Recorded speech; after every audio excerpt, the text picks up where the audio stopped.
Dr. Ina, welcome to the show. Hi, Michael. Thank you. I'm so excited about your story being included in the book. I heard your story recently when you were speaking and about coming here. It's such an amazing story. Tell me about the children you were able to help get here and then also the other 20 immigrants you were able to help sponsor here. My husband and I came to United States with a huge dream, American dream that we had for years. And I realized everybody has their own dreams. We started working with American Project Open Heart team years before we got to come to the States. And part of what they did was doing open heart surgeries around the world. And I got to work with them, and it was amazing to see two cultures divided by politics working side by side, saving lives, amazing results. And so for those people who dreamed to be healthy, who dreamed to be well, and yet were destined to die of heart disease, all of a sudden, this group from US, from Colorado, came as an answer to their dreams. And then second part of their mission was to help orphan children. And I used to volunteer for orphanages on and off during my years in Kazakhstan. And so when this team said that they were families in US that were actually willing to sponsor kids on medical visas, kids who were not allowed to be adopted at the time, but needed medical treatments and had no chance to get it in Kazakhstan, so these kids had no future. And there were families in US that were willing to sponsor, take them over and take care of them for 2 years and provide all the medical treatments necessary, including surgeries and rehabilitation. It was amazing to hear that it's even possible and it exists in the world, and I certainly was really happy to be a part of it. So we helped with translations, with medical stories, histories.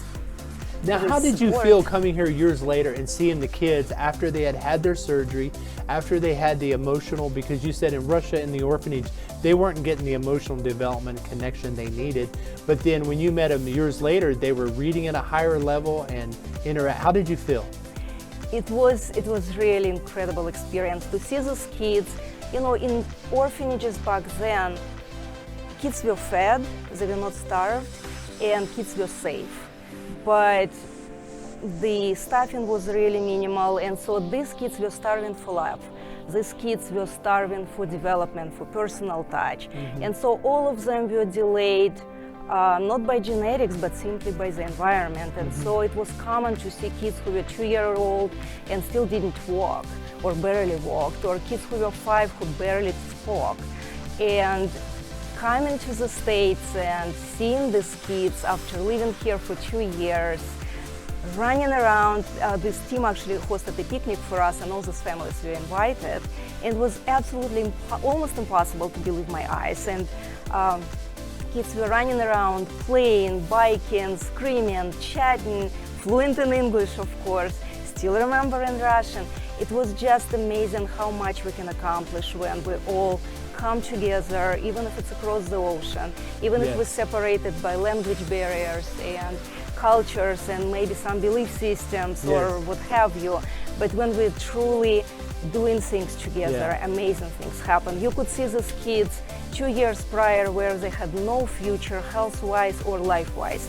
And all of a sudden they had it all. The world was theirs. It was You are truly a powerful female immigrant, and a lot of people don't know that you got your medical degree in Russia, but then when you came to the US, you got your medical degree here as well. And I'm sure it's not easy to read medical books in English trying to learn the language, right?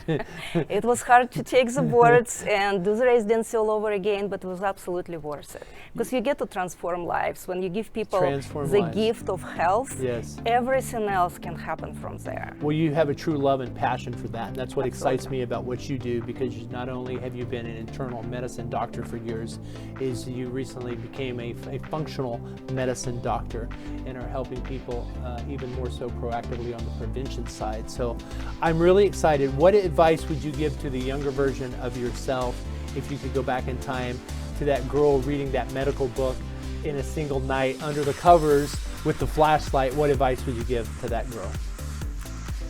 Always go for your dreams. Be okay with fear, because as my friend said it years ago, if you don't have fear, you're not dreaming big enough. So dream big and have courage to go after your dreams, and anything you can dream of can happen. And you did the dream. You lived it, because when you and your husband were just 1 year married and you got on that plane and you landed in Chicago, yes, you still had this fear that maybe the KGB were there waiting for you in Chicago. Yep, it was not even about KGB, it's just you're always afraid to be stopped and yes, turned around. And because your whole life had will been happen. like that. Correct. Wow. Correct. Wow. But it was amazing to come through the customs and see the last person. We went through multiple places where we potentially could be stopped and turned around, and Chicago Customs was the last place, and they checked our passports and checked our visas, and everything was just right. And I still remember how they stamped my passport, and the guy said, "Welcome to America," and I wanted to cry. You wanted to cry. Well, I've flown with you internationally recently, and you have no fear. I can say that. You are a fearless woman.